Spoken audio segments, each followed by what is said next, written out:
Salut, c'est David de Family Métis, j'espère que vous allez bien. Aujourd'hui, on va parler des frais cachés lors d'un achat en Espagne. Donc, lors de la visite, on s'est rendu compte qu'il y avait 4300 € de frais d'agence en plus.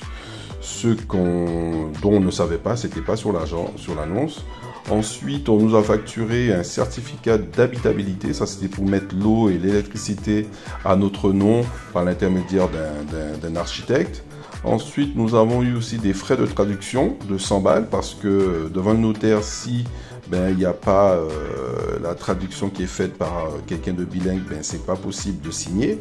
Ensuite, nous avons eu l'IBI au prorata de détention du bien. Donc, c'est l'équivalent de la taxe foncière.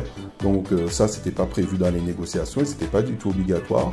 On a eu des frais de présentation de l'offre, c'est-à-dire que lorsqu'on a visité le bien, on était d'accord. Et bien, si on voulait faire une offre, il fallait payer 1000 balles. Pour ça, non plus, c'est pas marqué dans l'annonce.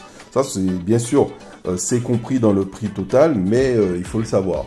Enfin, une fois arrivé chez le notaire, on s'est rendu compte que comme on était non résident, il fallait un assessor, donc quelqu'un qui va réceptionner nos courriers.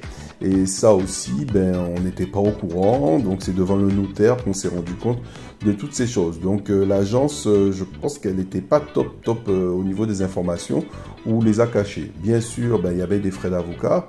Bon, ça je m'en doutais aussi. On avait fait appel à eux la dernière fois, le même, et ça s'est très bien passé. Lui aussi, il a découvert des choses pas très sympathiques. Enfin, les frais pour annuler le VPO, donc c'est une sorte de convention entre l'État qui permet d'acheter ce genre de bien qu'à un type par rapport à un certain nombre de critères.